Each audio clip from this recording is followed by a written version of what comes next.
తిరుచానూరు శ్రీ పద్మావతి అమ్మవారిని వారణాసి కాశీ మఠాధిపతి శ్రీమద్ సంయమీంద్ర తీర్థ స్వామీజీ దర్శించుకున్నారు.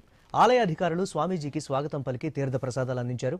అమ్మవారి కుంకుమార్చనలో స్వామీజీ పాల్గొన్నారు.